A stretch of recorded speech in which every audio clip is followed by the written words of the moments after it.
One man, one people, no professional army, no artillery, no empire behind them, no treasury, no navy, no supply chain stretching back to a distant capital. Nothing that the military textbooks of the 17th century would recognize as the foundation of a war-winning force. And they nearly destroyed English America. Not slowed it, not wounded it, not pushed it back a few miles along a disputed frontier. Destroyed it. Came close enough to total erasure that the colonial letters of 1676 read less like dispatches from a winning side and more like the correspondence of men trying to decide whether to stay or to sail back to England and leave this experiment to the wilderness. In 14 months, a native sachem named Metacom, a man the colonists called King Philip, after the father of Alexander the Great, because they needed to name everything in their own language, burned 12 towns to the ground, pushed the entire colonial frontier to the edge of collapse, and forced 65,000 English settlers to ask a question they had never seriously entertained before. What if we lose? What if this land, which we have spent 50 years building into something that looks like England, simply rejects us? What if the forests and the swamps and the people who know them refuse to accommodate our vision of what this continent is supposed to become? By the end of this conflict, 1 in 10 colonial men of fighting age was dead. The economies of Plymouth Colony and Rhode Island were shattered beyond immediate repair. More than half of all New England towns had been touched directly by the violence of the war. Attacked, burned, besieged, or abandoned as indefensible. Agricultural production across the region had collapsed. Colonial debt would take decades to resolve. And it would not be until the year 1700, 24 years after the last major fighting ended, that English colonists would reoccupy the borders they had held before the war began. King Philip's War is considered the deadliest armed conflict per capita in American history. Not the deadliest in absolute terms. The Civil War produced more total dead, but measured against the population involved, measured by the proportion of a society consumed by a single conflict, King Philip's War surpasses everything that came before it and everything that came after.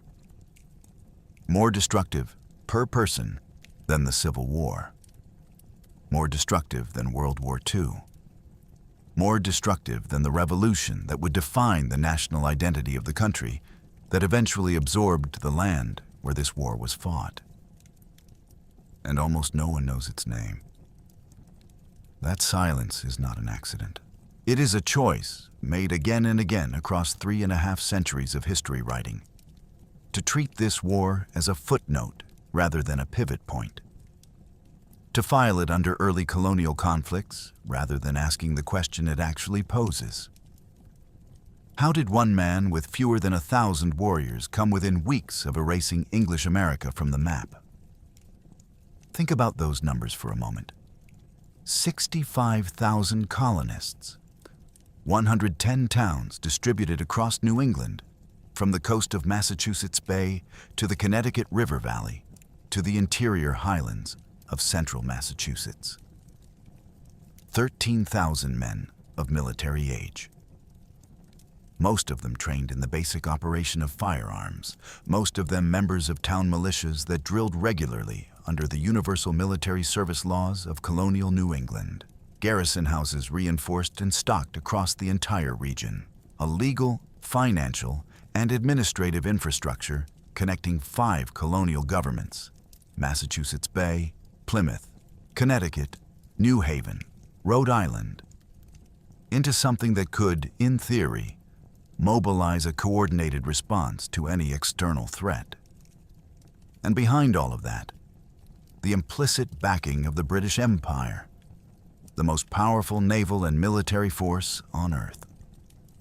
An empire that, if it decided this particular experiment on the Atlantic coast of North America was worth saving, could send ships and soldiers and cannon in quantities that no native coalition could possibly match. Against that, one man, fewer than 1,000 Wampanoag warriors at the start of the conflict. A 60-to-1 population disadvantage before a single allied nation joined the fight. No professional military structure, no standing army, no unified governmental authority that could conscript, supply, and command a fighting force across a wide territory. No artillery, no fortified cities, no naval capacity. Leading a coalition of peoples who spoke related languages, but maintained distinct political structures, distinct territorial claims, and histories of conflict with one another that predated English colonization by generations. And for 14 months, that man was winning, not surviving, not managing a fighting retreat toward an inevitable defeat. Winning, expanding the geographic scope of the conflict, striking deeper into colonial territory with each successive season, burning towns, destroying supply lines, killing colonial soldiers in ambushes that colonial commanders could not prevent and could not respond to effectively, reducing the confident, well-resourced military apparatus of 5 colonial governments to a series of panicked letters from field officers asking for instructions that their superiors in Boston did not know how to give. That is not rebellion. That is not the kind of resistance that gets a polite paragraph in the history textbooks before the narrative returns to the story of colonial progress. That is something closer to a miracle or a warning that history has spent 3.5 centuries trying to muffle because the full volume of it is uncomfortable for the stories we prefer to tell about how this country was built. By the end of this video, you will understand 3 things that most history books refuse to say plainly. 3 things that, taken together, reframe not just this war, but the entire story of how English colonial civilization became permanent in North America. First, how a sachem, with no professional army, no artillery, no European backing, and no unified governmental authority, nearly erased English colonial civilization from North America. You will understand the specific tactical approach that made his forces so devastatingly effective for so long. You will understand why the colonial military, with overwhelming numerical superiority and the institutional resources of 5 colonial governments, could not find an enemy that was burning towns 18 miles from Boston. And you will understand the particular intelligence and patience that it took to build, from scratch, the most dangerous indigenous military coalition New England had ever seen. Second, why the colonists' greatest advantage, their numbers, their infrastructure, their established towns, their supply networks, their connections to the most powerful empire on earth, became a fatal weakness in the forests and swamps of New England. Why the military doctrine that had served English forces across decades of European warfare was almost perfectly designed to fail in this specific landscape against this specific enemy. Why every major early engagement in the war went to Metacom's forces, despite the staggering imbalance of resources. Third, what single decision broke the indigenous coalition, ended the war, and sealed the fate of every native nation in New England for generations to come? Not a battle, not a superior weapon, not a tactical breakthrough. A geopolitical calculation made by a people who were not even formally in the war yet. A calculation that demonstrates, with brutal clarity, that the outcome of King Philip's War was not decided on the battlefields of Massachusetts and Rhode Island. It was decided in a diplomatic conversation, whose details the history books rarely examine, because examining them requires acknowledging how close the whole thing came to going the other way. But here is what they don't tell you. There are 3 things about this war that history tends to leave in the margins, and each one, when you look at it directly, changes how you understand everything that follows. The first is a man named John Sassamon, Harvard-educated, fluent in English and in the diplomatic and legal frameworks of colonial New England. A native Christian who had served as Metacom's personal translator and closest colonial world advisor, the man who helped Metacom understand the colonial legal instruments being used to take Wampanoag land, who navigated on Metacom's behalf, a world whose language and frameworks Metacom could see clearly but could not always access directly. In January 1675, his body was found beneath the ice of a frozen pond. Plymouth colony authorities moved quickly. 3 Wampanoag men were arrested, tried, convicted, and hanged. One of them was a personal counselor of Metacom, and the pond where Sassamon's body was found sat at the center of a contested land acquisition. Plymouth colony had been trying to close for months. Whether Metacom ordered the killing, whether it was something else entirely, historians still debated. What is not debated is that Plymouth used his death. The war that followed may have been lit by a spark that was never quite what it appeared to be. The second is a total lunar eclipse. On June 27, 1675, 3 days after the first full-scale attack on a colonial settlement, a complete lunar eclipse crossed the sky above New England. Tribes across the region who had been watching the opening of the conflict and calculating whether to commit had their question answered for them by the sky. Warriors who had been on the edge of decision made their choice.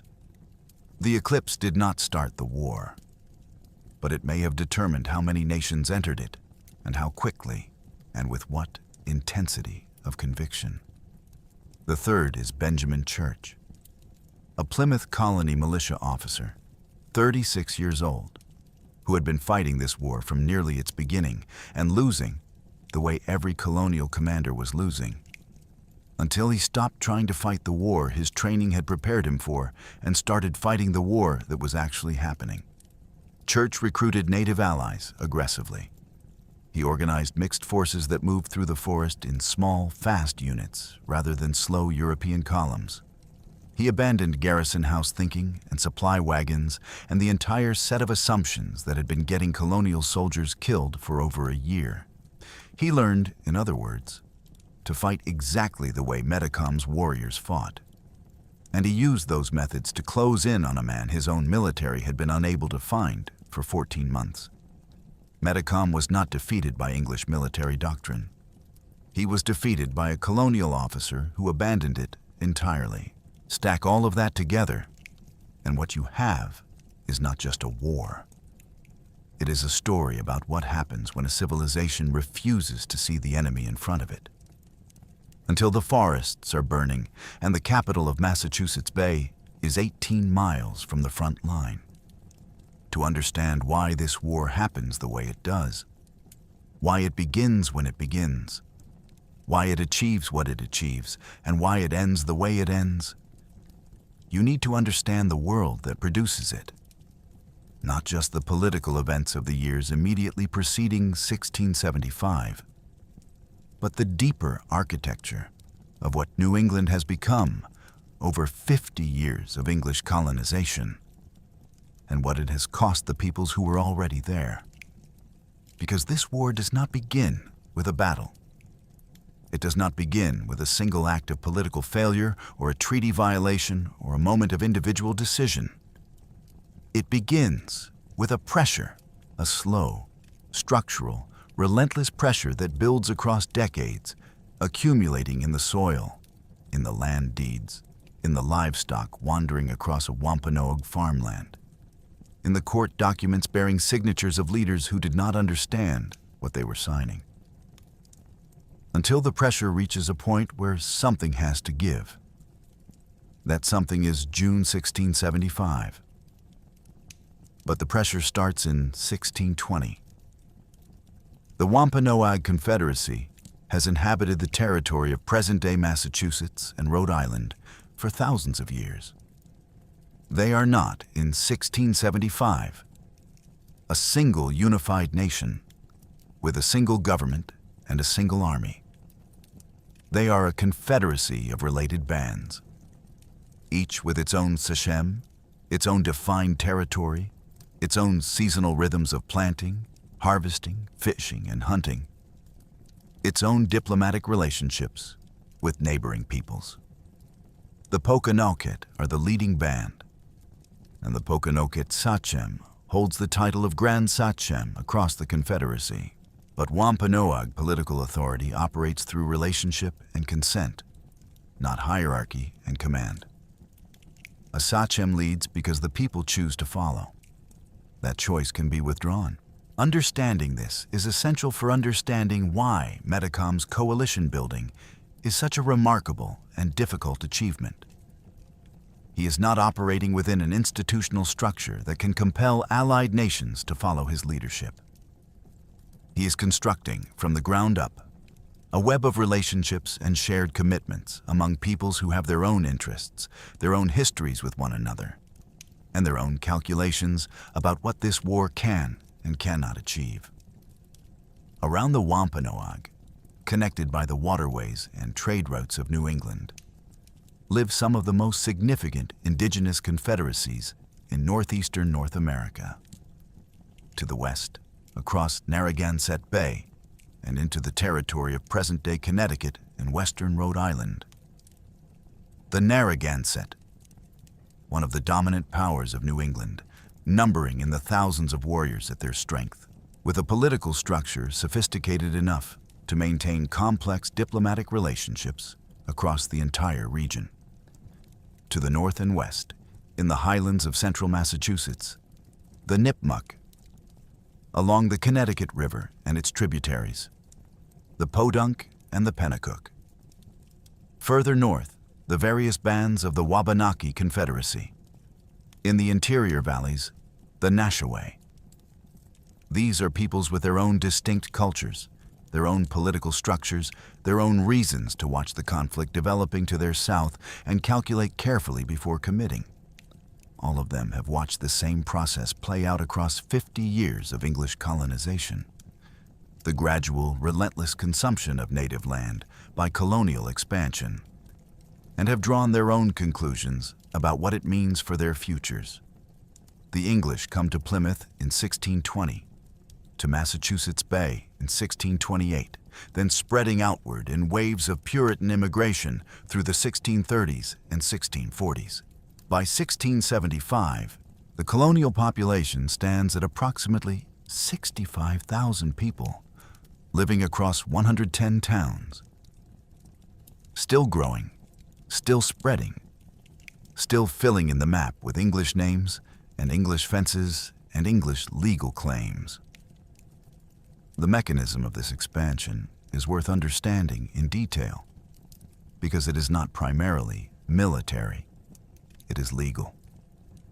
Colonial land acquisition in New England proceeds through a process of deed and document built on English property law concepts that have no exact equivalent in Wampanoag political practice.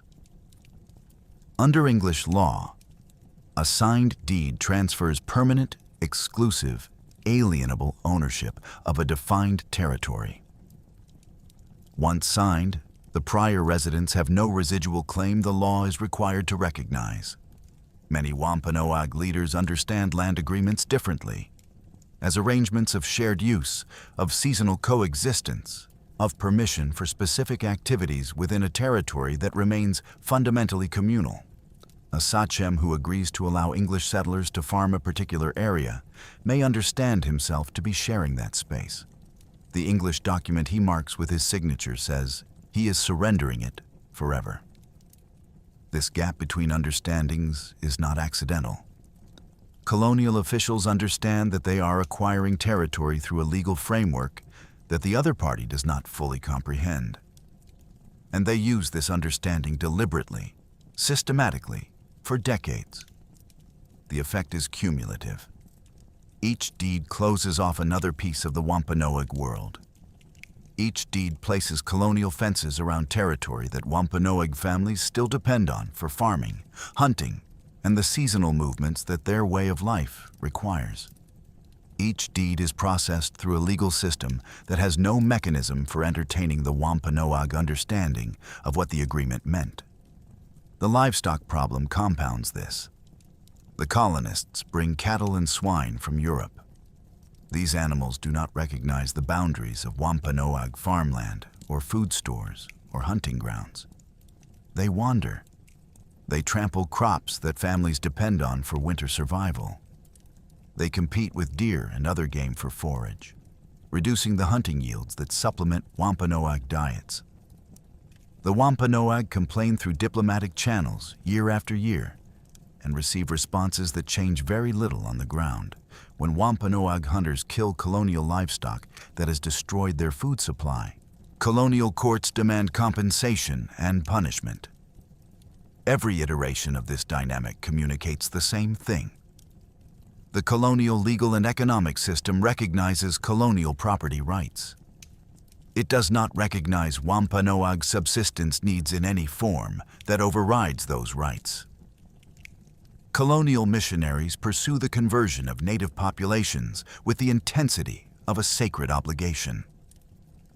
For Puritan colonists, bringing Christianity to the unconverted is a theological imperative, a sign that the colonial project is divinely sanctioned.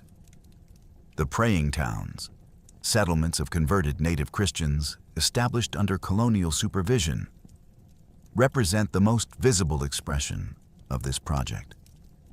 By the 1670s, 14 praying towns exist in Massachusetts Bay Colony alone. For many Wampanoag who have not converted, the praying towns are not inspiring examples of a better life. They are demonstrations of what the colonial project ultimately intends. Converting to Christianity in 17th century New England means more than accepting a new theology. It means adopting English dress, English names, English legal relationships, English social hierarchies. It means abandoning the language in which Wampanoag cultural knowledge is encoded, the ceremonies through which communities maintain their relationship to the land and to one another, the social structures through which authority and responsibility are distributed across Wampanoag society. Metacom himself will tell a colonial official that he and other Wampanoag leaders live in constant fear that their people will be called or forced to be Christian Indians. This is not theological stubbornness. It is a recognition that conversion, in the context of colonial New England, is not a spiritual transaction. It is the final stage of dispossession, the replacement not just of the land, but of the people. By the early 1670s, firearms have become essential to Wampanoag life, not primarily as military weapons, but as hunting tools. Flintlock muskets are more effective than traditional bows for taking large game in New England's forests. They feed families through winters that would otherwise mean starvation. In 1671, Plymouth Colony forces Metacom to appear before colonial authorities and agree to a new peace arrangement. The terms include the surrender of Wampanoag weapons.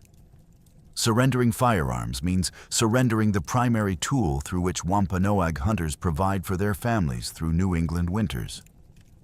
It means accepting a material dependency on colonial trade and colonial goodwill, a dependency that places Wampanoag survival at the discretion of the same colonial system that has been consuming their land for 50 years. Metacom complies in 1671 because he has no realistic alternative at that moment. He does not have the coalition in place yet. He does not have the alliances built or the food stores prepared or the military strategy developed. Compliance is a tactical concession designed to buy time.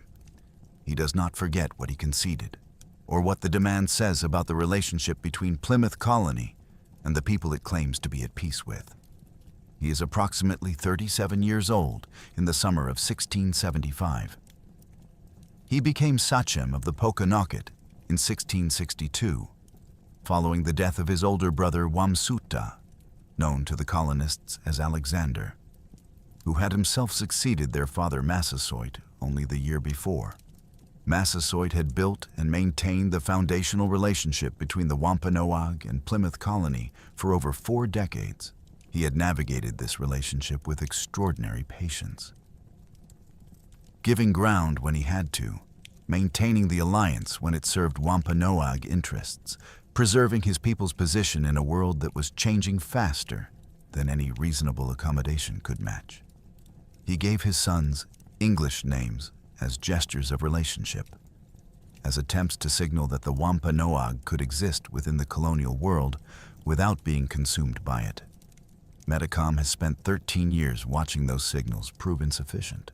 He is, by every account, including the hostile colonial accounts that have obvious reasons to diminish him, an extraordinary political intelligence, patient in a way that is almost impossible to sustain under the pressure he is operating under, deliberate when everything around him is pushing toward immediate action, capable of holding a strategic vision across years when the tactical pressures of any given month would tempt a lesser leader into premature movement. He understands, with a clarity that colonial officials will spend years failing to appreciate, that the Wampanoag alone cannot win a conventional war against 65,000 colonists. The arithmetic is too simple. A conventional military conflict, fought on colonial terms, with colonial supply lines and colonial numerical superiority, ends one way. Every time. The only path that does not end in defeat runs through a coalition, a unified alliance of New England's indigenous peoples, acting together with coordinated purpose before the colonial population grows any larger and any more institutionally entrenched. An alliance that can bring enough concentrated force to bear on enough colonial targets, quickly enough to break colonial will before the alliance fractures under its own internal pressures. He has been building this coalition since at least the winter of 1674, not gathering warriors for an imminent strike, not conducting military preparations that colonial intelligence could observe and report, building the architecture of an alliance, meeting with Nipmuc leaders in the highlands, sending representatives to Narragansett sachems across the bay, maintaining relationships with Podunk and Nashaway leaders further north, cultivating commitments that would activate when the moment came. Doing, in the diplomatic sphere, exactly what a skilled military commander does before a battle. Preparing the ground before anyone knows a battle is coming, Governor Josiah Winslow of Plymouth Colony is watching. Winslow's political identity and legacy are built on the expansion of Plymouth's territorial and institutional power in New England. He is not someone who has built his career on genuine engagement with Wampanoag political reality. He is a colonial administrator whose interests align with colonial expansion, which means his interests directly conflict with Wampanoag's survival as an independent political force. The Colonial Intelligence Network is receiving reports of native mobilization throughout the spring of 1675. Meetings between sachems, movements of warriors, food stores being cached in unusual locations. Winslow responds the way colonial authorities have responded throughout the relationship with the Wampanoag. By summoning Metacom to explain himself, by demanding reassurances, by using the colonial legal and administrative machinery to assert authority over a situation that has moved beyond the point where that machinery can contain it. It is worth noting what the colonial authorities are not doing in these months. They are not examining the land deed history that has consumed Wampanoag territory over 50 years and asking whether it can be renegotiated. They are not reconsidering the livestock problem or the gun demand of 1671 or the jurisdictional overreach represented by Plymouth's execution of a Wampanoag councillor on Wampanoag territory. They are not asking whether the structural conditions producing this crisis can be changed. They are asking Metacom to explain himself, to justify his preparations, to present himself again before the colonial authority that has demonstrated with every interaction that it does not recognize his authority in return. Both sides are preparing.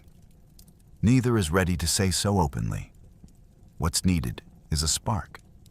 And in January 1675, the spark arrives in the shape of a dead man under the ice. John Sassaman's life before his death is a study in the impossible position of a man who belongs fully to neither world he navigates. Born probably in the 1620s, his community devastated by the epidemic diseases tearing through New England's indigenous populations, killing, in the most severely affected communities, 70 to 90% of the people. He is raised partly in a colonial household. He attends Harvard College. He becomes fluent in English, literate in English, capable of operating within the colonial legal and documentary world in ways that most Wampanoag cannot. He serves Metacom as translator and advisor, helping him understand the colonial legal instruments being used to take Wampanoag land. He is simultaneously a practicing Christian, a praying Indian, a man whose loyalties and identities are permanently divided by the circumstances of his birth and education and survival. In January 1675, he is found dead beneath the ice of Assawampset Pond. Colonial authorities move with notable efficiency. 3 Wampanoag men, including Tobias, one of Metacom's inner circle, are arrested on the testimony of a single native witness, tried before a jury of 12 colonists and 6 native elders, convicted and hanged at Plymouth on June 8, 1675. The land around Assawampset Pond is at the center of an active, contested land acquisition that Plymouth Colony has been trying to resolve in its favor. With the arrest and conviction of key Wampanoag figures who had been obstructing that transaction, the deed to the territory passes cleanly to Plymouth. Whether Metacom ordered Sassaman's death because Sassaman had reported Wampanoag military preparations to the colonial governor, as some colonial accounts claim.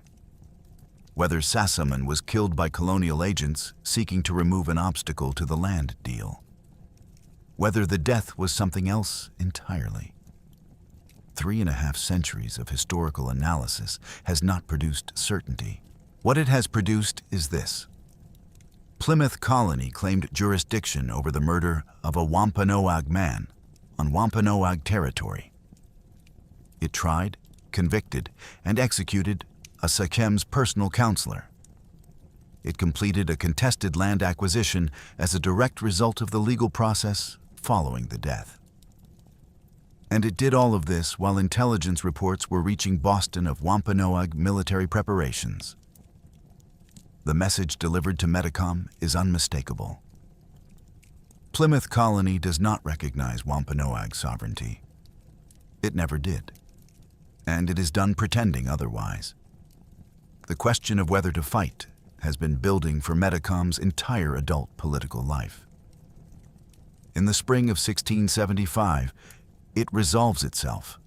In the weeks following the executions at Plymouth, both sides move with the deliberate urgency of people who know what is coming, but are not yet ready to name it.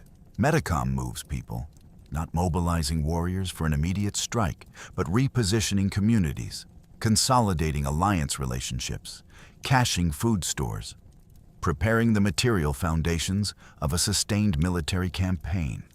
Colonial officials receive intelligence of these movements and summon him to meetings. He attends. He says what needs to be said to maintain a diplomatic surface over preparations that have moved well past the point of diplomacy. He returns to his preparations. The coalition is nearly ready. But patience requires everyone to hold.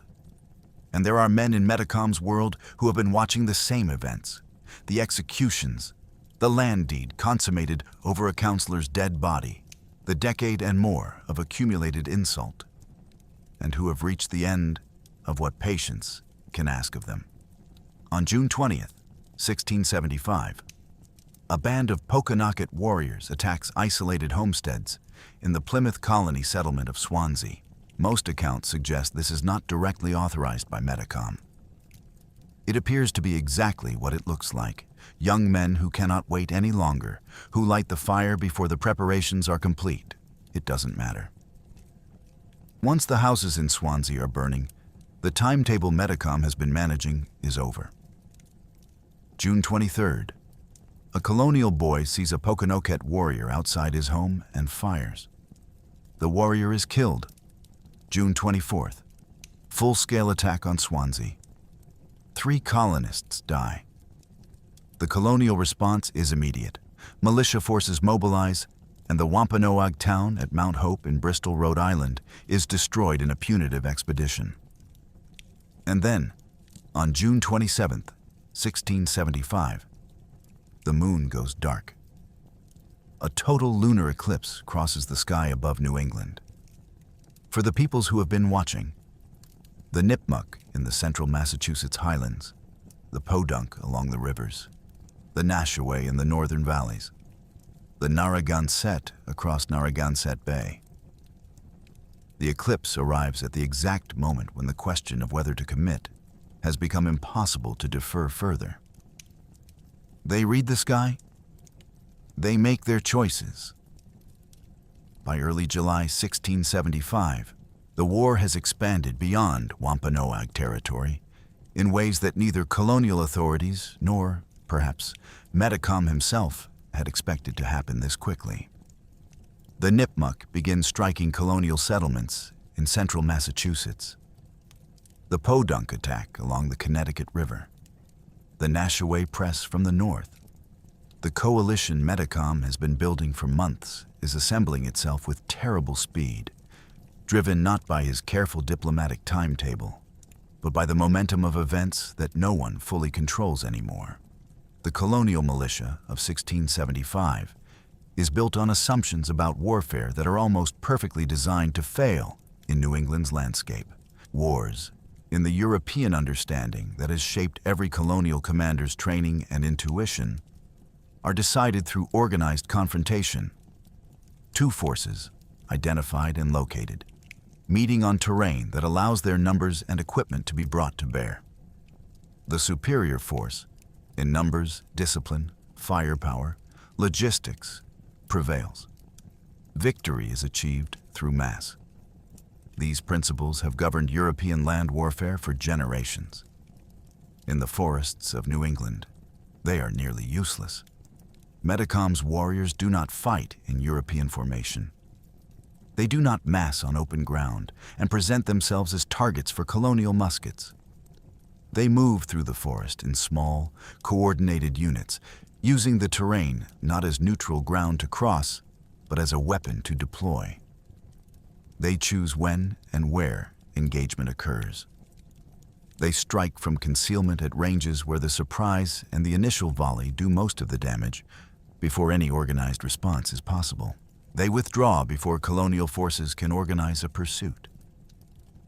European columns moving through unfamiliar forest are loud in ways that seem impossible until you experience the contrast. They disturb wildlife. They leave readable tracks. They move at a pace governed by the slowest element of the formation. The supply wagons, the soldiers in full equipment who are not in the physical condition for sustained movement through broken terrain. They need roads, or something approximating roads.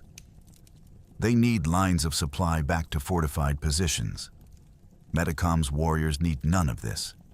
They move the way the forest moves, quietly, quickly, reading the terrain as an extension of themselves rather than as an obstacle to cross.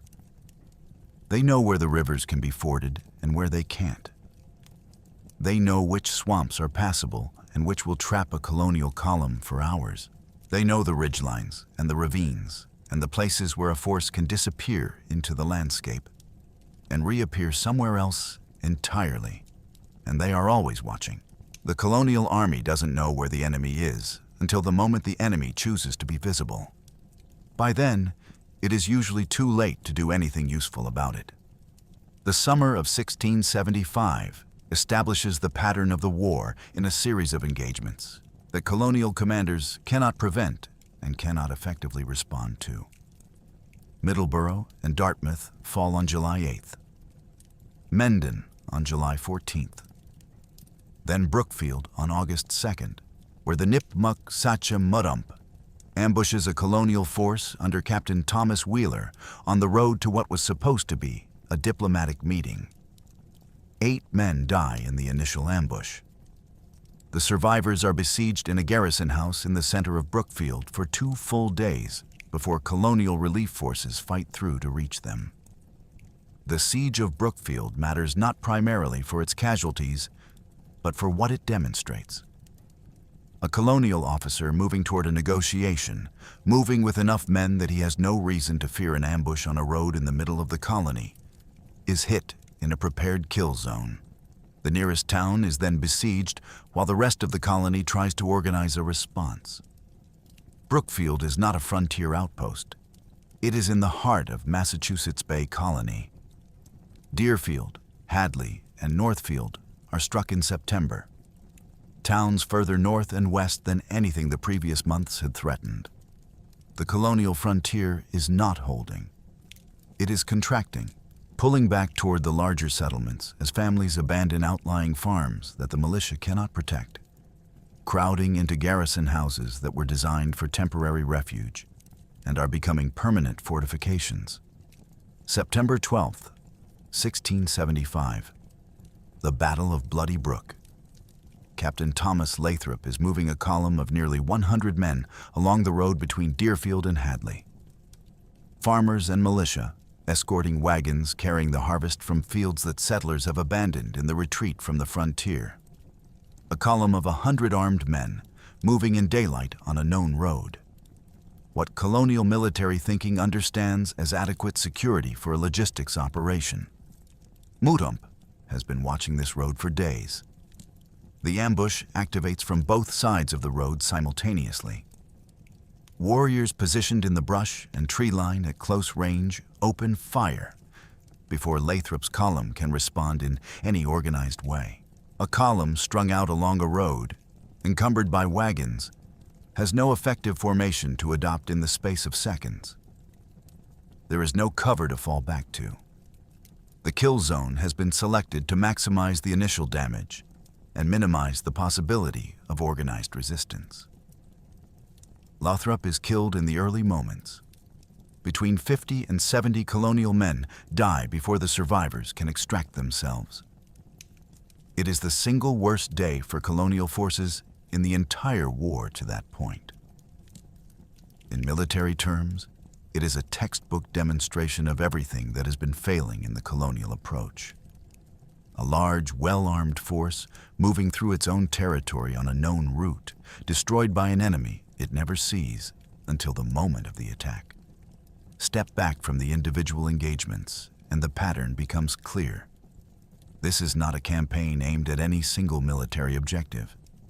It is trying to do something more fundamental. It is trying to make New England ungovernable. Every burning farmhouse demonstrates that the colonial government cannot protect its own people. Every ambushed column demonstrates that the colonial military cannot secure its own roads. The goal is not victory in a single battle. The goal is the exhaustion of colonial will, the accumulated psychological and economic pressure that eventually makes the cost of staying higher than the cost of leaving. For a people who came to New England because they had nowhere else to go, that calculus had never been seriously tested. In the fall of 1675, for the first time, it is November 1675.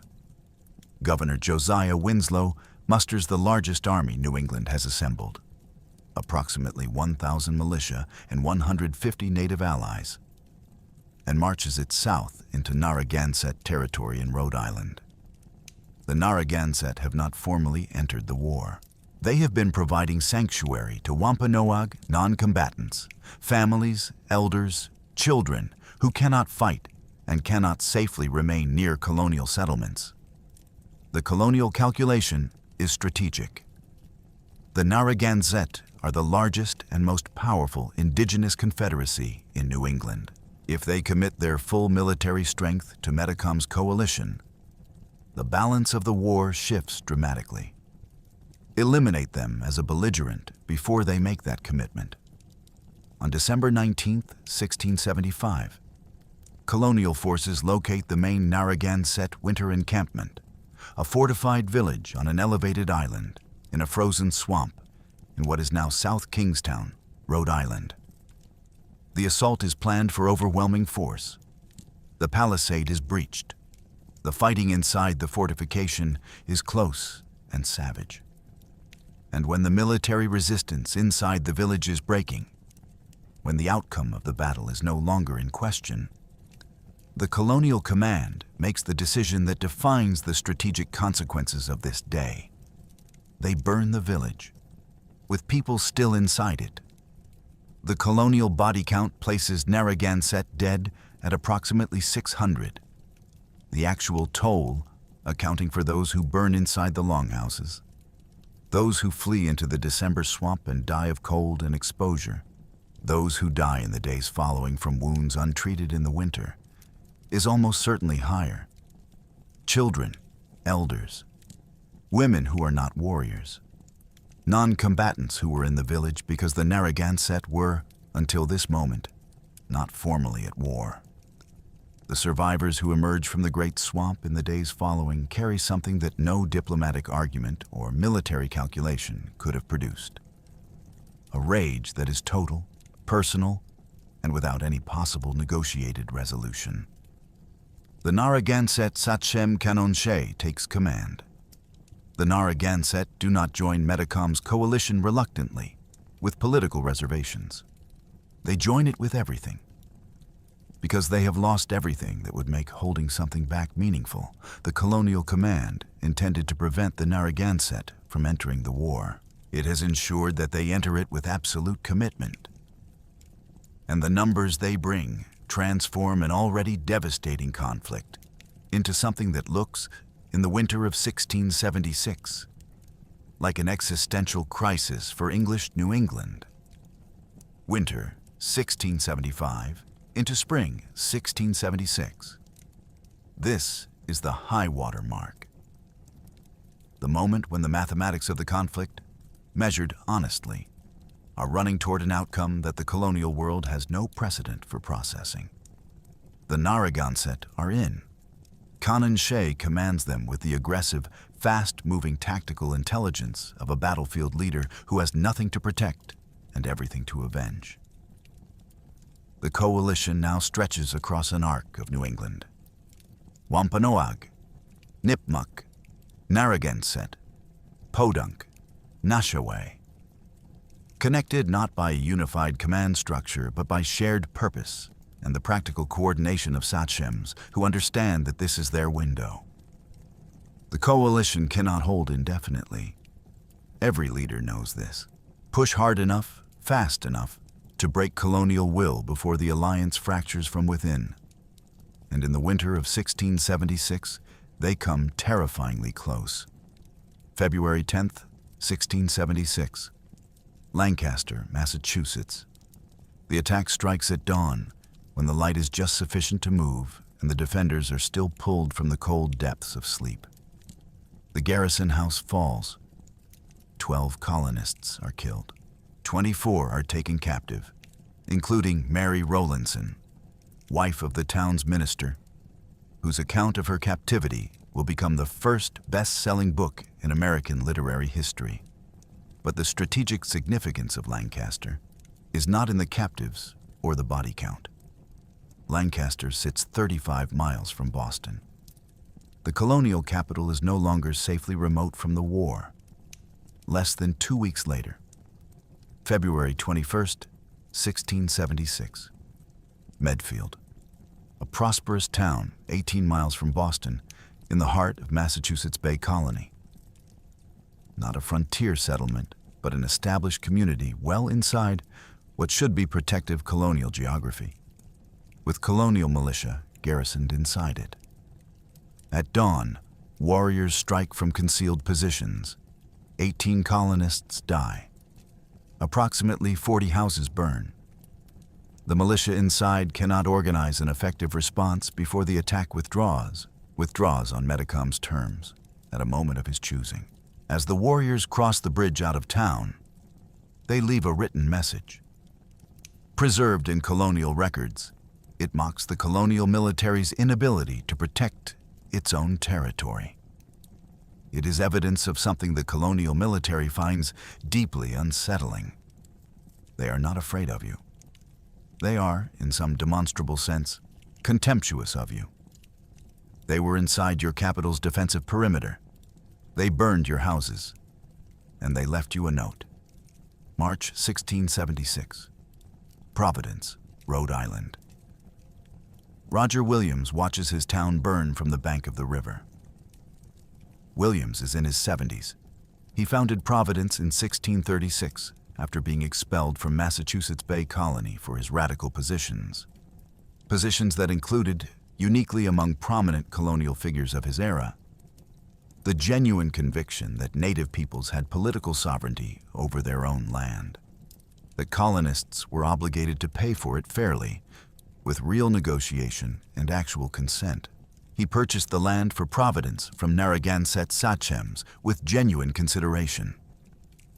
He maintained personal friendships with Narragansett leaders across decades. He sheltered and protected native allies throughout his time in Rhode Island. If any colonial town had claimed to a different relationship with the indigenous peoples of New England, it was Providence. The warriors who burn it in March 1676 are not making that distinction. Williams stands on the bank and watches. What he is watching is not just his town. It is the answer to a question he has spent his life trying to answer differently.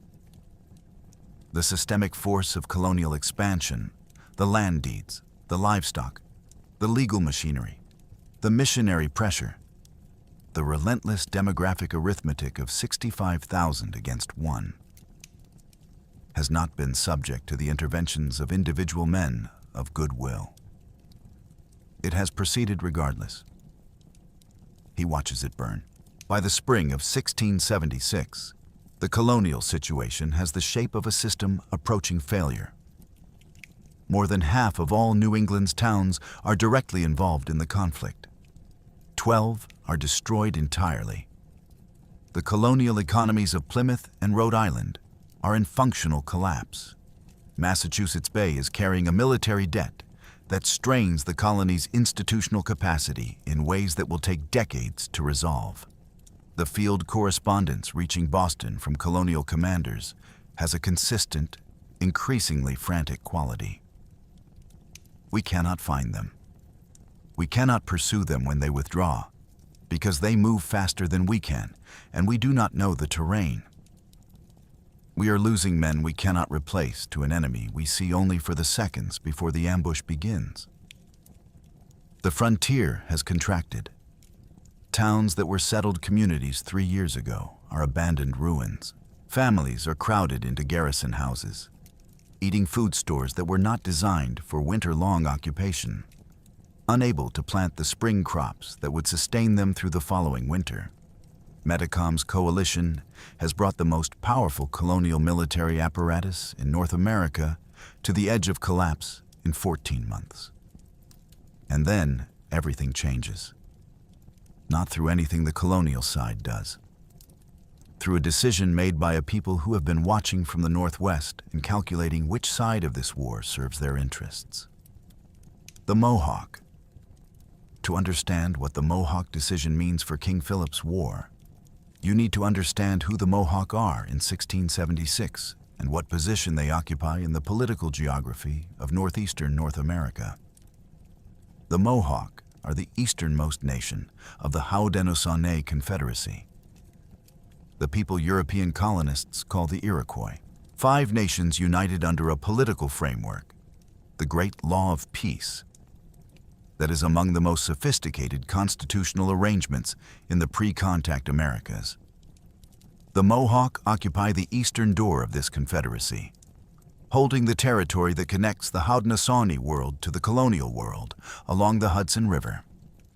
They have diplomatic relationships with New York Colony, relationships managed with careful pragmatism. They have their own long-standing rivalries with the Algonquian peoples of New England. Rivalries that predate English colonization and that shape their calculations about what a Wampanoag victory in the East would mean for Haudenosaunee interests. Metacom's coalition-building strategy has rested on the premise that the Mohawk would at minimum remain neutral, that the logic of shared resistance to colonial expansion would override other calculations. The Mohawk examine this premise and reject it. Their reasoning is not fully recoverable from the historical record, but the elements are identifiable. A Wampanoag victory in the East does not produce a native New England with no threat to Haudenosaunee interests. It produces a realignment of regional power that shifts influence toward Algonquian confederacies with whom the Haudenosaunee have competed for generations. They have their own interests. Those interests do not automatically align with Metacom's coalition. In the late winter and early spring of 1676, Mohawk warriors begin striking the flanks and supply lines of Metacom's forces in the upper Connecticut River Valley. The intervention does not need to be massive. It is targeted and deliberate, designed to communicate a specific message to the coalition. The North is closed. There will be no sanctuary, no resupply, no refuge in the direction the coalition has been using as operational depth. Metacom cannot fight two directions at once. No coalition can, especially not one without the institutional depth to absorb operational reverses and continue functioning. The Mohawk intervention initiates a cascade that Metacom cannot stop. The coalition's operational situation, already strained by the food supply crisis, begins to deteriorate in ways that strategic will cannot compensate for. Narragansett fighters who have committed everything to this war face a changed calculation as the military situation reverses. Nipmuc bands, running short on food and under pressure from multiple directions, begin to break away from the coalition's coordination. And Canonshay is captured. In April 1676, a colonial force, including native allies who know how to track in the forest, closes in on Canonshay near the Blackstone River in what is now Rhode Island. He is taken alive. He is offered terms. The terms are straightforward. Negotiate a peace agreement that would end the coalition and accept Narragansett's submission to colonial authority. In exchange, his life. He refuses. What Canonshay says, as recorded in colonial accounts, is that he will not make a peace that is beneath him and that his people would not sanction. He understands what the refusal costs. He makes it anyway. He is executed. The execution carried out partly by native allies of the colonial side, because colonial authorities have decided that the symbolism of having native peoples execute the Narragansett sachem serves their narrative better than a purely English execution. The death of Canonshay removes the most capable battlefield commander the coalition has produced, the sachem, who has been holding the Narragansett military contribution together through force of personal authority that has no institutional substitute. With him gone, the relational structures that held the coalition's largest component together begin to fail. The fractures deepen. Into this shifting landscape comes the man who completes the inversion. Benjamin Church has been in this war since nearly the beginning. He has watched the same engagements that every other colonial commander has watched. He has received the same intelligence reports, participated in the same failed sweeps through forests that contained no enemy by the time colonial forces arrived. He has watched soldiers die in ambushes that no amount of European military training could have prepared them to survive. The difference is what he does with what he observes. Church sees with unusual clarity that the colonial military is losing not because of inferior numbers or inferior equipment, but because of inferior doctrine. The warriors who have been destroying colonial forces for over a year are doing something specific and learnable. They are using small, fast, locally knowledgeable units. They are maintaining intelligence networks that know where colonial forces are before colonial forces know where they are. They are fighting in the terrain rather than across it. None of these things are secrets. They are simply not what the colonial military has been willing to do. The colonial military's unwillingness runs deeper than tactical stubbornness. Adopting Metacom's methods requires acknowledging that his methods are better, that the people you are fighting have something to teach you about the war you are both in. For a colonial military culture built on assumptions of English civilizational superiority, this is a psychologically difficult concession. Church appears constitutionally unbothered by it. He is interested in winning. Winning requires learning. He learns. He recruits aggressively among native peoples who have sided with the colonies. Mohegan warriors, Pequot fighters, praying Indians from the Christian towns, men from captured bands who choose cooperation and bring with them knowledge of the landscape that no colonial-born officer possesses. He organizes mixed forces where native scouts set the pace and direction. He travels without supply wagons. He pursues when he has intelligence rather than waiting for the enemy to come to him. The colonial military has needed 14 months to produce Benjamin Church. That is what institutional depth costs. It can absorb 14 months of failure and still produce the adaptation. Metacom's coalition, without that institutional depth, cannot absorb the same period of reversed momentum. The Narragansett leadership is dying or scattered. Nipmuc bands are dispersing into smaller groups, trying to survive rather than fight. In August 1676, Witamu, the Pokaset Sonksqua, who has been one of the most important political and military figures of the coalition throughout the entire war, a woman who commanded warriors, maintained alliance relationships across her territory, and held her people together through 14 months of conflict that destroyed everything around her, is cut off while attempting to cross the Taunton River. She drowns. Her body is found on the bank. Her head is placed on a pike in Taunton. The colonial records treat her as a secondary figure, a woman subordinated reflexively in the documentation of a world whose legal and political systems did not recognize female authority. The actual record of the war does not support this categorization. The Wampanoag nation, which is still present, has never accepted it. Metacom is running. There is no direction that is not closed.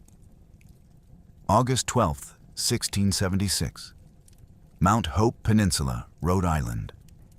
The peninsula juts into Narragansett Bay between the territories that were once the heart of Pokanoket life. This is ancestral land.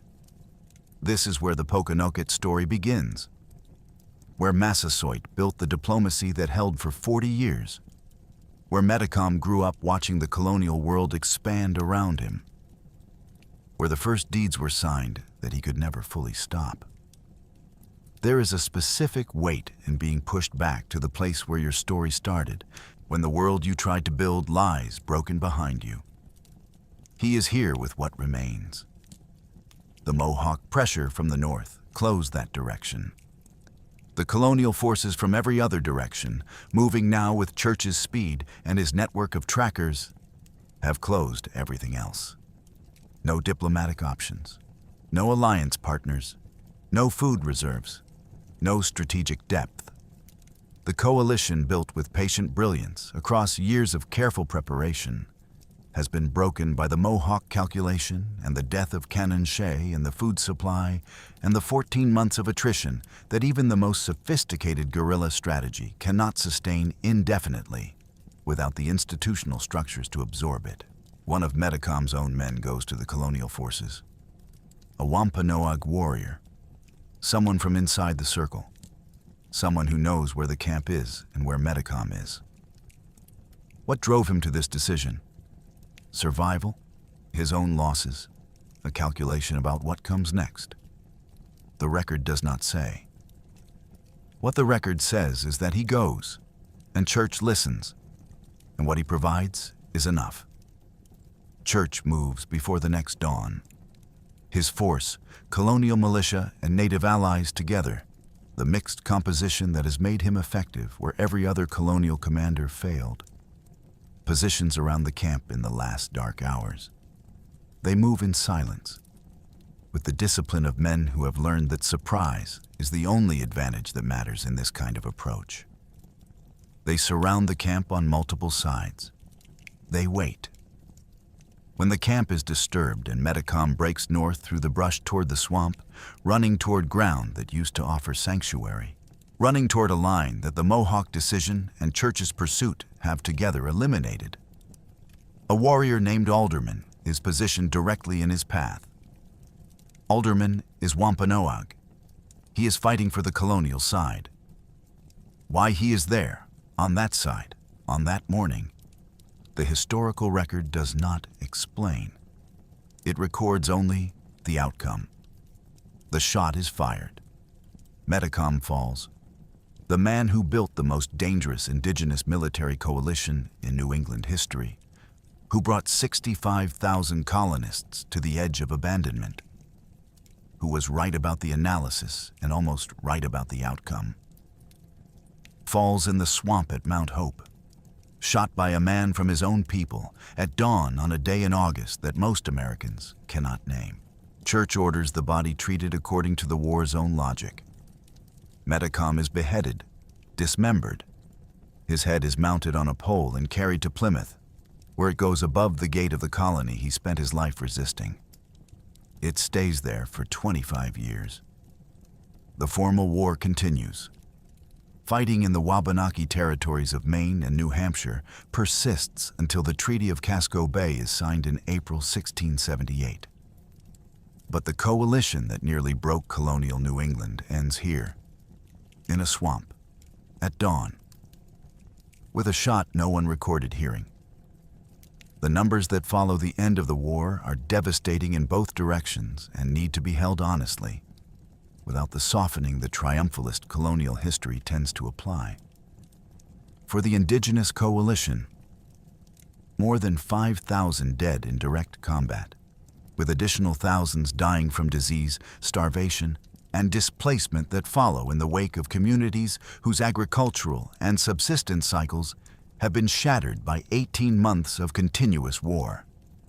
Hundreds executed publicly in colonial towns. Hundreds more, Metacom's wife and young son among them, sold into Caribbean slavery under colonial legal frameworks that treat armed resistance to dispossession as criminal rather than political. The Wampanoag Confederacy is left effectively landless, not metaphorically, not in the sense that their political position is weakened, literally landless. The colonial legal machinery moves into every space left by the war's destruction, with a speed and thoroughness that suggests it was prepared to do exactly this. Communities that survive are absorbed into colonial legal structures that offer no recognition of prior sovereignty and no protection for remaining communal land. The Narragansett, who entered the war in December 1675 as one of the most powerful indigenous confederacies in New England, are reduced to a scattered remnant. The Nipmuc, the Podunk, the Nashaway, broken, their ability to exist as independent political entities destroyed by the combination of military defeat and the colonial legal apparatus that follows military defeat with practiced efficiency. For the colonists, devastating in ways that colonial triumphalism consistently understates. At minimum, 600 colonial men dead in combat, 1 in 10 of all men of fighting age across the region. 12 towns completely destroyed. Agricultural production collapsed across large portions of the frontier. The colonial debt from this war takes decades to repay. The economies of Plymouth Colony and Rhode Island will not fully recover within the lifetimes of the people who fight it.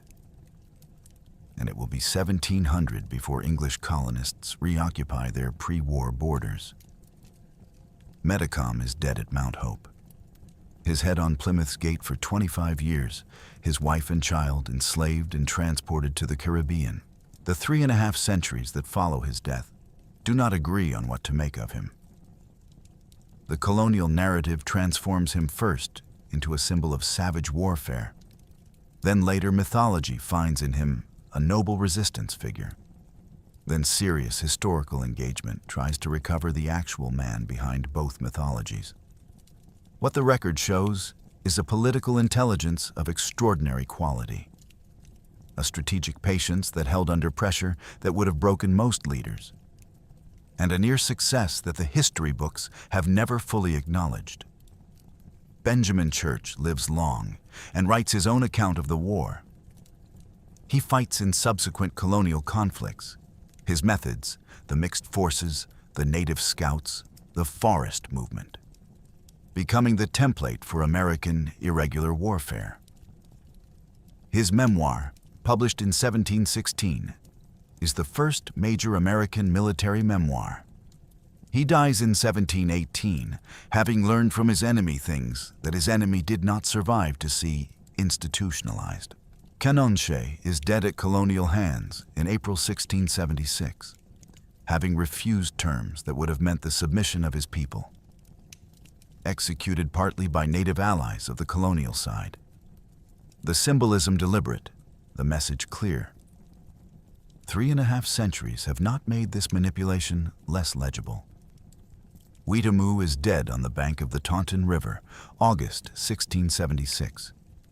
Her head on a pike in Taunton.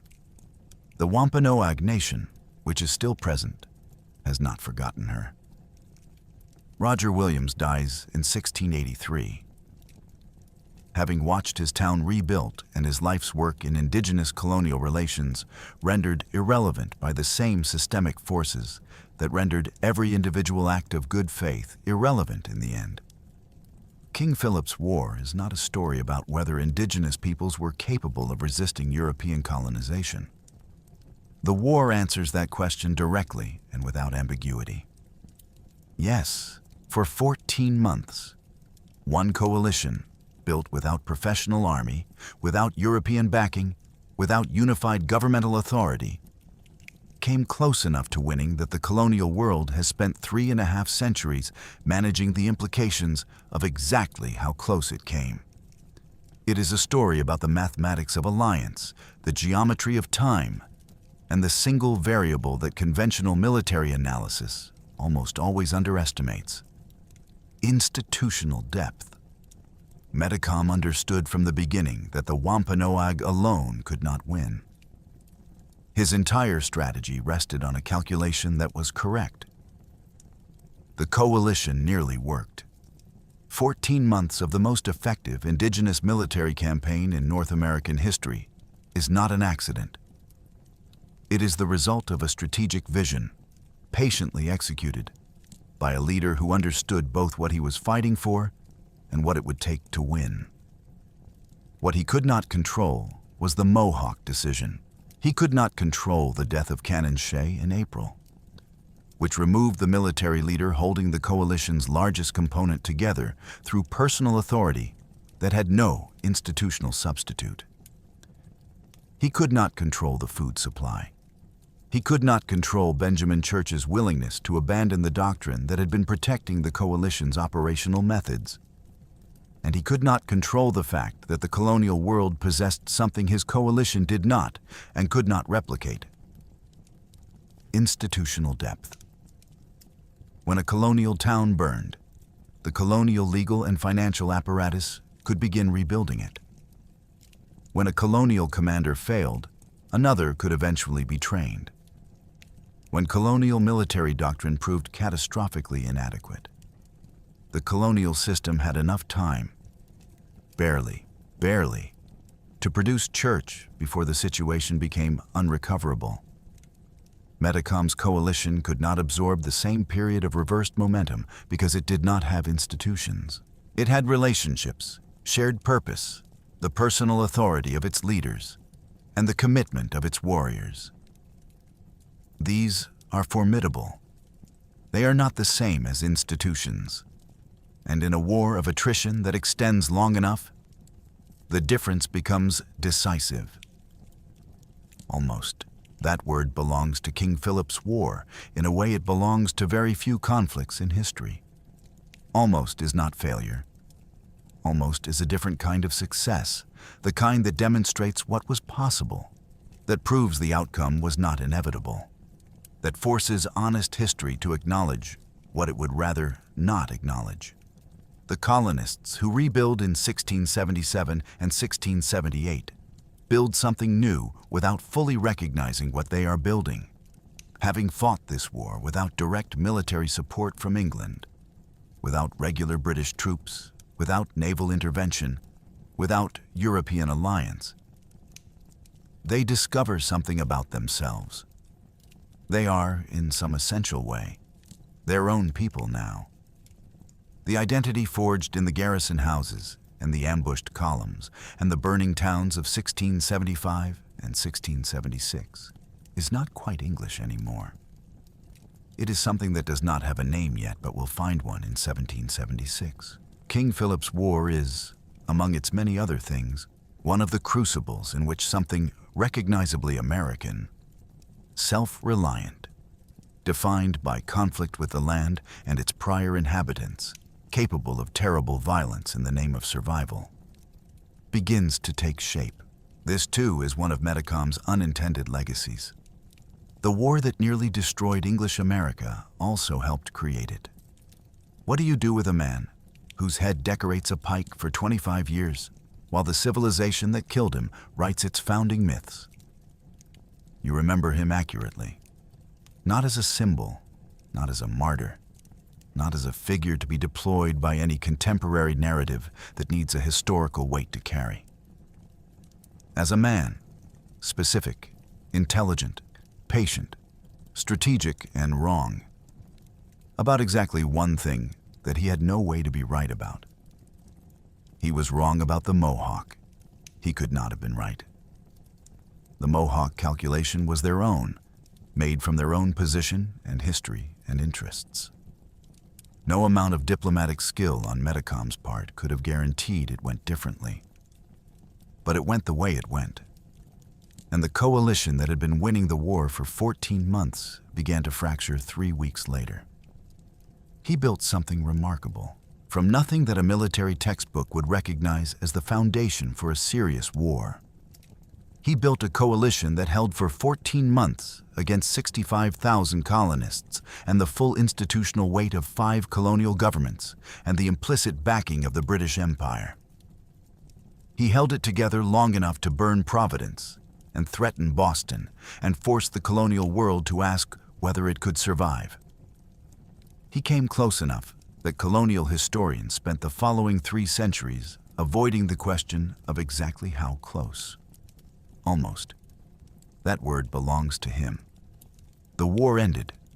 Metacom's head rotted above Plymouth's gate, while the world that replaced his built roads through the territories where his people had lived for centuries, and put English names on everything, and wrote histories that began with 1620, and found ways to compress the 14 months between June 1675 and August 1676 into something that fit between the Pilgrims and the Revolution, without interrupting the narrative. But the question Metacom was asking, with every burning town, every ambushed column, every colonial letter home that admitted the situation was untenable, every week that the colonial world failed to find an enemy fighting from inside its own geography.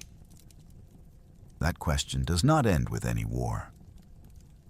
It does not end with the execution of a sachem or the slavery of his wife and child or the legal dispossession of the people who survived. It does not end with the rebuilding of Providence or the reoccupation of the pre-war borders in 1700 or the 3.5 centuries of managed historical memory that followed.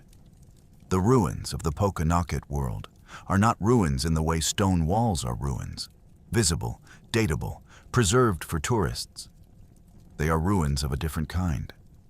The absence of what should have continued. The silence where languages were spoken, where ceremonies were held, where children grew up knowing the names the land had always had for itself. For that kind of ruin does not photograph well. It does not get a plaque on the highway south of Providence. It persists as an absence that the present tense has to work hard to notice, and harder still to hold honestly.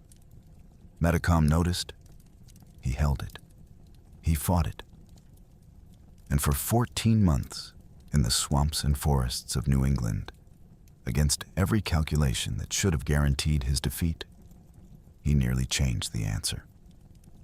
The ground where he fought still holds that fact. And the fact is this: he nearly changed everything. Sometimes that is the only monument a man gets. But sometimes it is enough to remember it. There is a temptation, when telling this story, to move too quickly past the world that exists before the first house burns in Swansea. To treat the 50 years between the Mayflower's landing and June 1675 as mere backstory. Context to be dispensed with before the war begins in earnest. But the 50 years are not backstory. The 50 years are the war. The War of June 1675 is only the moment when the conflict that had been ongoing since 1620 became impossible to conduct through legal instruments alone. Consider what those 50 years look like from the Wampanoag perspective. In 1620, the Pilgrims arrive in Pokanoket territory. They arrive sick, underfed, incompletely equipped for survival in the New England winter, entirely dependent on the goodwill and practical knowledge of the people already living there. Massasoit, Metacom's father, the grand sachem of the Wampanoag, makes a decision that shapes everything that follows. He enters into an alliance with Plymouth Colony. He provides food. He provides agricultural knowledge. He provides the political protection of the Wampanoag Confederacy over the struggling settlement at a moment when that settlement could easily have been expelled or destroyed. He does this for reasons that make complete political sense from a Wampanoag perspective. The colony's enemies and rivals in the region are not, in 1620, primarily English colonists. They are other native confederacies with whom the Wampanoag are in competition. The English alliance provides a counterbalance. It provides access to trade goods, particularly metal tools and later firearms, that shift the material balance in Wampanoag favor. Massasoit is not naive about the newcomers. He is calculating. He decides the alliance is worth maintaining, and he maintains it for over 40 years with the patience and skill of an extraordinary diplomat. By the time Massasoit dies in 1661, the calculation has changed. The English population has grown from a few hundred desperately vulnerable settlers to tens of thousands of colonists with the full institutional backing of the British Empire behind them. The trade goods that once represented Wampanoag leverage are now available through multiple channels. The political counterbalance that Plymouth once provided against rival native confederacies has become, itself, the primary threat. The alliance that Massasoit built and maintained has become a framework within which the Wampanoag are slowly, systematically dispossessed of the territory that sustains them. Metacom inherits this situation at the age of roughly 24. He inherits it in circumstances that immediately demonstrate its fragility. His brother Wamsutta, the new Grand Sachem, is summoned before Plymouth colony authorities under circumstances that the Wampanoag regard as coercive. Wamsutta becomes ill during or following this confrontation and dies shortly afterward. The colonial account says he died of natural illness. The Wampanoag understanding, then and through subsequent generations, is that Wamsutta was deliberately harmed. Whether the specific allegation is historically accurate matters less than what it tells us about the state of the relationship in 1662. The Wampanoag believe their new sachem was killed by the colonial authorities who summoned him. Metacom becomes Grand Sachem in the shadow of that belief. he spends 13 years navigating an alliance whose terms have become entirely one-directional. He appears before colonial courts when summoned. He submits to demands for weapon surrenders that he has no realistic power to refuse. He watches land deed after land deed close off territory that his people still live on and depend on. He manages, with considerable diplomatic skill, a relationship that is consuming his people's future in increments too small to precipitate immediate crisis, but too consistent to be accidental. And through all of this, he is building, quietly, carefully, meeting with sachems from neighboring confederacies, maintaining relationships, laying the groundwork, preparing the ground as Belisarius prepared the ground at Dara, before anyone on the colonial side understands that the battle has already begun. The specific geography of New England matters for understanding how Metacom's military strategy works, as well as it does for as long as it does. New England in 1675 is not the cleared, farmed, road-networked landscape it will become by the 18th century. It is dense. The interior is heavily forested. Old-growth woodland in many areas, interrupted by the river valleys and cleared fields of native agricultural communities and the expanding English settlements pushing into the interior. The waterways are complex. The swamps of Rhode Island, the river systems of central Massachusetts, the highlands of the Nipmuc territory. These are not obstacles that both sides navigate equally. They are terrain that Metacom's warriors have lived in for their entire lives, and that colonial militiamen, most of them farmers and craftsmen from the settled coastal communities, have never learned to move through with any fluency. The forests of New England amplify the tactical advantages of small units operating with local knowledge and reduce to near irrelevance the advantages of larger formations with superior firepower. A musket is a devastating weapon when you can see your target. In dense woodland, at the ranges, and under the visibility conditions where Metacom's warriors choose to engage, the colonial musket is often fired at targets the shooter cannot clearly see, in directions indicated by sound and movement rather than clear sighting. The coordinated volley fire that is the primary offensive capability of European military formations requires clear sight lines and stable ground. Neither is reliably available in the forests and swamps where most of King Philip's war is fought.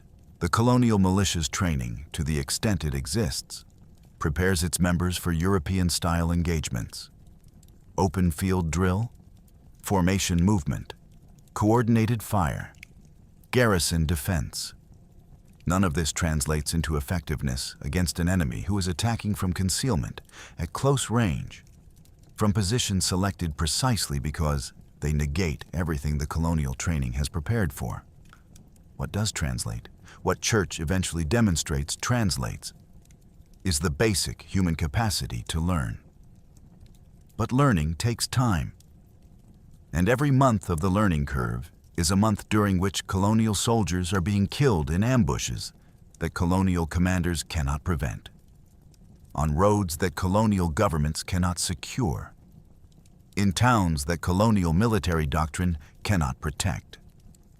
There is one more thing about the war's opening phase that the summary accounts tend to flatten out, and it matters for understanding why the colonial military response is so ineffective for so long. The colonial military structure in 1675 is not a professional standing army. It is a collection of town militias, organized at the local level, commanded by officers whose primary qualifications are often social standing and community trust rather than military competence. When the war begins, the response is fragmented across 5 colonial governments: Massachusetts Bay, Plymouth, Connecticut, New Haven, Rhode Island, each with its own command structure, its own assessment of the threat, its own political priorities, and its own reluctance to subordinate local control to a centralized military authority. The New England Confederation, the intercolonial body that theoretically coordinates military response, meets and deliberates and produces decisions that reach the field weeks after the situations they were designed to address have changed. The pace of colonial institutional decision-making is structurally mismatched with the speed at which Metacom's forces can move and strike and relocate. By the time a colonial relief force is organized, provisioned, and moved to a location that has been attacked, the attacking force has been gone for days. By the time colonial commanders receive and process intelligence about where Metacom's forces are operating, the operational situation has shifted. The institutional lag that would be a manageable inefficiency in a conventional war, where both sides' movements are constrained by the same logistics and the same terrain, is a decisive vulnerability in this one. Metacom does not need to be faster than individual colonial soldiers. He needs to be faster than the colonial institutional decision-making apparatus. Against militia forces organized at the town level, responding to colonial government directives that travel by messenger over poor roads, deliberated on by committees in Boston and Plymouth that meet when they can be convened. Being faster than the apparatus is not difficult. It is also worth spending a moment with the specific nature of the fear that the war generates in the colonial population. Because that fear is itself a strategic weapon, deployed deliberately and with clear understanding of its effects. The colonial settlements of 1675 are not connected by the fast communication networks of later centuries. News travels at the speed of a horse on the best roads available, which in the interior of Massachusetts and Rhode Island in winter are often impassable or extremely slow. When a town is attacked, the neighboring towns learn of it in hours or days, not minutes.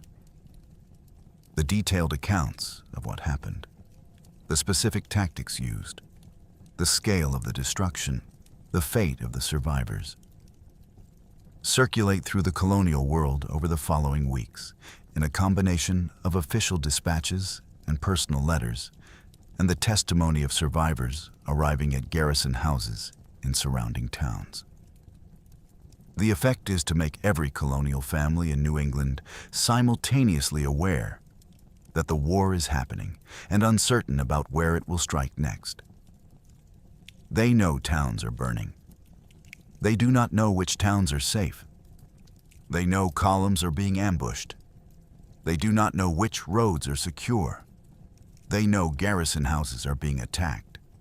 They do not know whether their own garrison house is adequate protection. This sustained uncertainty, distributed across the colonial population through the slow information networks of the 17th century, compounds the physical damage of the war with a psychological weight that military analysis tends to undercount. The people in the garrison houses are not primarily calculating military probabilities. They are living in sustained fear, cut off from their farms and their livelihoods. Watching the food stores deplete through a winter they cannot supplement by planting, surrounded by neighbors whose own fear reinforces their own. Metacom does not need to burn every town to make every town feel like it might be next. He only needs to burn enough towns at enough unpredictable intervals in enough unexpected locations to ensure that no colonial family in New England can feel genuinely safe. That is the strategic logic of the campaign, and it works with terrible effectiveness for 14 months. The Great Swamp Fight of December 1675 deserves more space than the summary accounts typically give it, because the decision made inside that burning village in the South Kingstown Swamp is one of the most consequential strategic miscalculations in American military history. And it is a miscalculation that the colonial side has consistently framed as a victory, which is part of what makes it worth examining carefully. Governor Winslow's expedition into Narragansett territory is premised on a theory that is not unreasonable on its surface. The Narragansett are the largest indigenous confederacy in New England. If they commit fully to Metacom's coalition, the military balance shifts significantly. Better to strike them now, before they commit, than to face them as active belligerents later. This is the logic of preventive war. Eliminate the threat before it fully materializes. The problem is the execution. Preventive war only achieves its strategic objective if the targeted party is decisively damaged before it can respond, or if the attack is so clearly overwhelming that the targeted party concludes resistance is impossible and accepts the terms being imposed. The Great Swamp Fight achieves neither of these outcomes. The Narragansett are hurt. Hundreds of their people are dead. Their main winter encampment is destroyed. But they are not decisively damaged. Thousands of Narragansett warriors survive. Canonshea survives and assumes command. And the nature of what happened in the swamp on December 19th, the burning of the village with non-combatants inside it, forecloses the possibility of the second outcome entirely. There are no terms being offered after the Great Swamp. There is no framework within which the Narragansett can accept colonial authority and return to a condition of neutrality. The colonial command has replaced a potential enemy they could have continued to manage diplomatically with an actual enemy who has experienced the full violence of colonial military power against their families and has nothing left to calculate about what continued resistance means.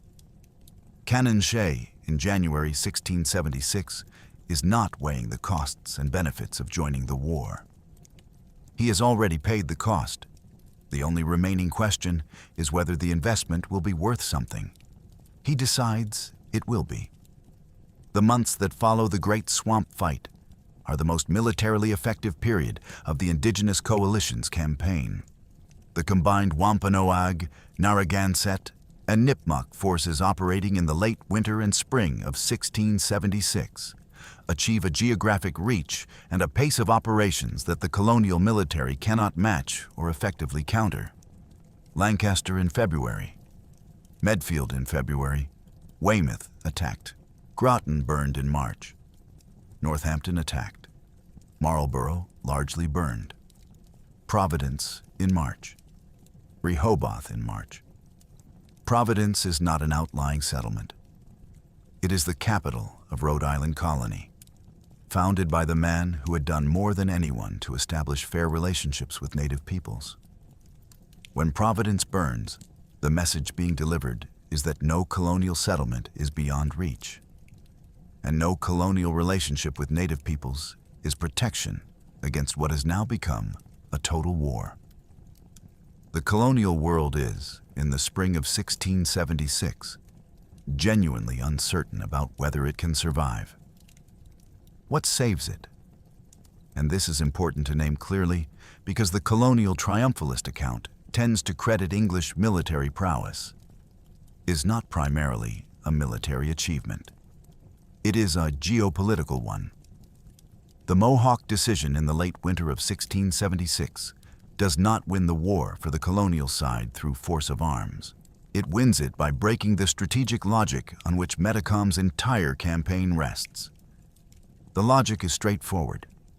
Apply enough concentrated pressure, quickly enough, to break colonial will before the coalition's own internal pressures break it first.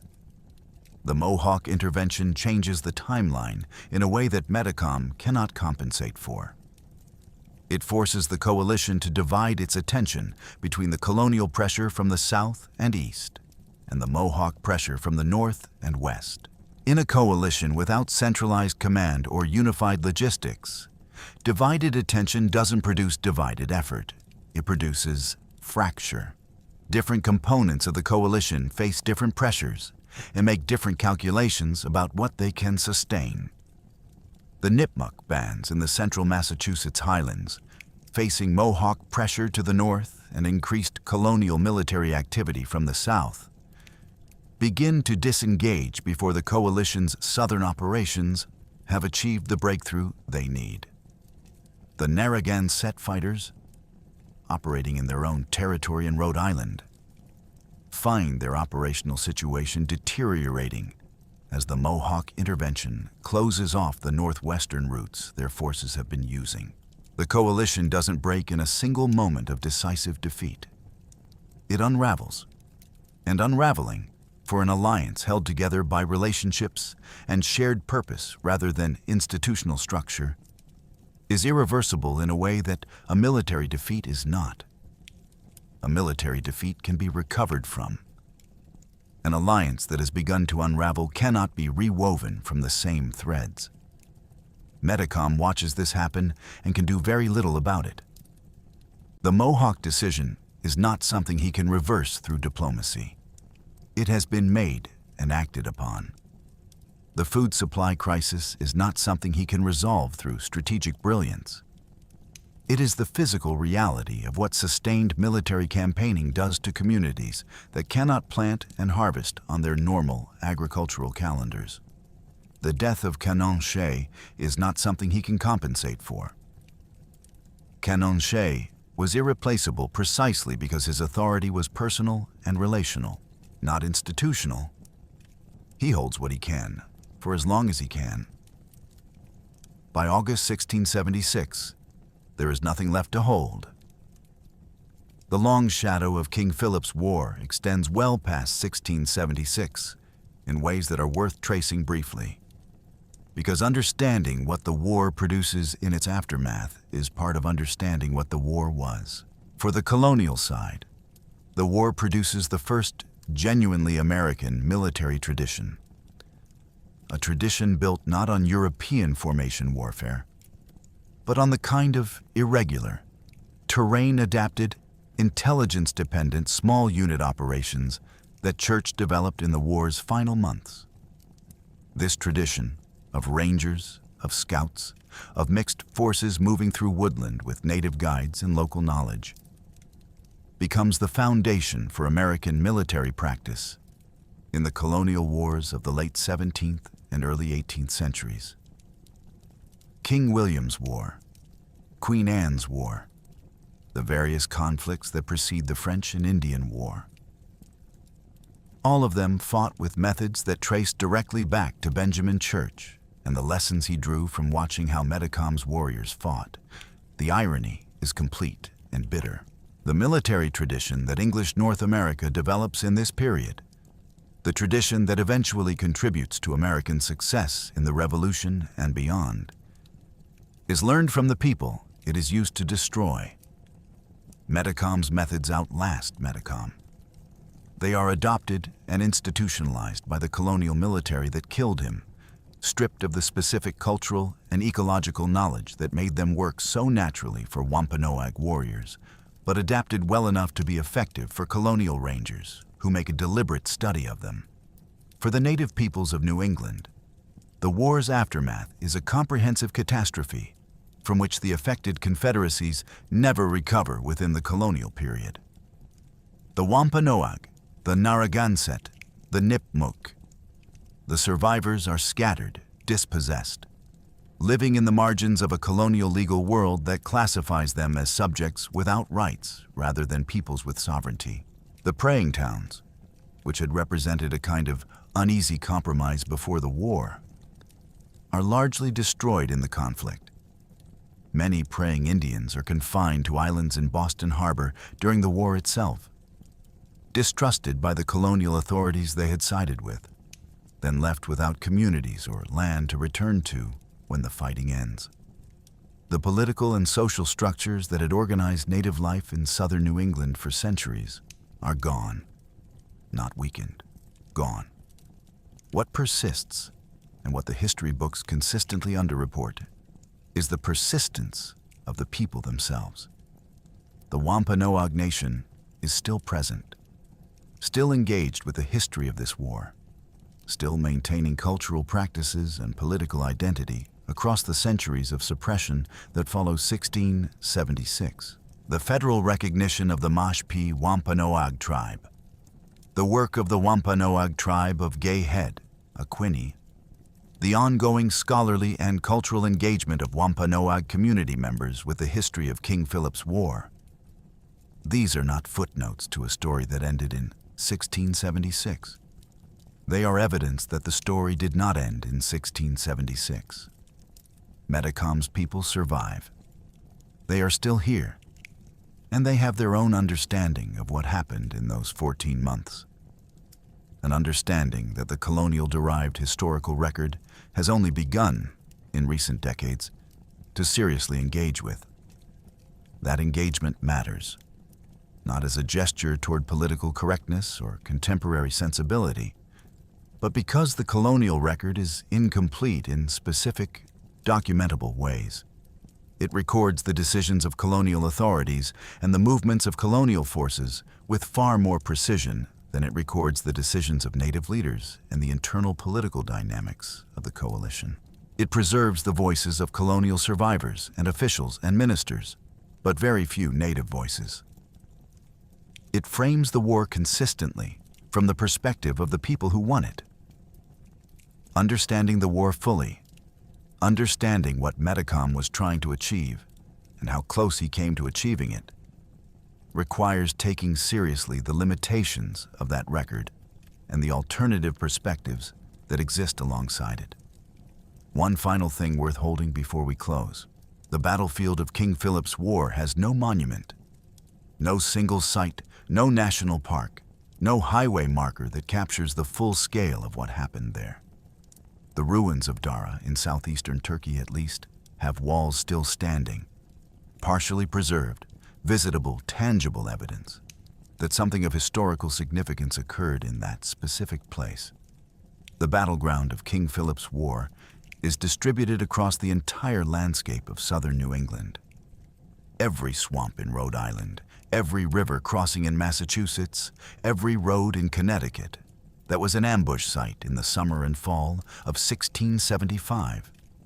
The war is everywhere in the landscape and nowhere in the monuments. There is something appropriate about this, even as there is something troubling about it. A war this distributed, fought by forces that move through the landscape the way the landscape itself moves, cannot be commemorated with a single plaque on a single spot. The war is in the terrain. It is in the forest management practices and the river systems and the place names. The Algonquian place names that persist underneath the English ones, audible if you know to listen for them. Asawamset, Cohasset, Matapoiset, Narragansett, Pocasset, Wampanoag. The landscape of New England is still saying the names the people Metacom fought for gave it, even as the legal and institutional structures built over the past 3.5 centuries have done their best to replace them. King Philip's War is not a war that ended cleanly. It produced no stable peace between defined parties. It produced the elimination of one side as an organized political force, and the expansion of the other across the territory the first had occupied. What followed was not reconciliation or coexistence, but incorporation, the absorption of surviving native peoples into a colonial legal framework that granted them no political standing and steadily consumed whatever land they still held. And yet, here we are, 3.5 centuries later, and the Wampanoag Nation is still present, still naming the places, still telling the story of what happened in those 14 months from the perspective of the people who fought on Metacom's side, still insisting, with quiet persistence, that the story the colonial record tells is incomplete, and that the missing parts are not minor details, but the center of what the war was about. Metacom fought for that persistence. He did not achieve it in the form he intended. The sovereign, independent Wampanoag Confederacy that he was trying to preserve does not exist in that form today. But the people he was fighting for are still here, still speaking, still remembering, still making the historical record more honest by their continued presence in it. That is not nothing. In the long arithmetic of history, it may be the only victory that lasts.